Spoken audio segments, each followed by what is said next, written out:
Natin. Yan lang muna display natin. Mga idol, oh. Yan, oh. Yan lang muna. Eh, ano na rin yung ano eh. Oh. Napinis na yung gawa ko. Oh. Yan na. Diba pagtapos ko ng cake, ito na naman ang display ko.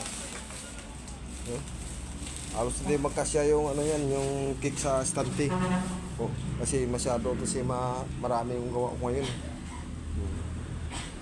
Ito, tingnan mo yung ginawa ko ngayon, oh, yung cake ko. May sobra pa, hindi magkasya doon sa stante. Oh, tinatanggal ko ano yan dahil dalawang hilira lang kasi yung kasya doon eh. Wala na mapaglagyan ibang tinapay kasi masyadong wala space eh. Pagsabayin na lang natin ito, oh, ito na. May dulo. Yan na. Mukha, ube, chocolate, tupi pie, custard, pie, cupcake, sribal, lima, brownies. Brownies na may topping na chocolate. Yan, black forest. Ay, black forest din akong slice.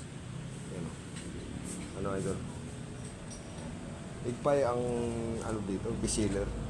Marami yan. Ngayon, kagawa ko lang yung gabi, di ba? Ilang piraso na lang yan, tatlo. Bukas na siguro ako gagawa nito dahil ano, matutulog muna ako. Sa lahat sa mga sumusuporta sa akin, mamili na lang kayo ng dessert dito. Pero hindi pa lahat yan nagawa ko. Yan pa lang. Kasi gagahulin tayo ng oras, papahinga din tayo eh. Papagod din ang katawan natin eh. Sige, mga idol. Maraming salamat sa mga suporta nyo. Sana hindi kayo magsawa sa ginagawa ko. Thank you.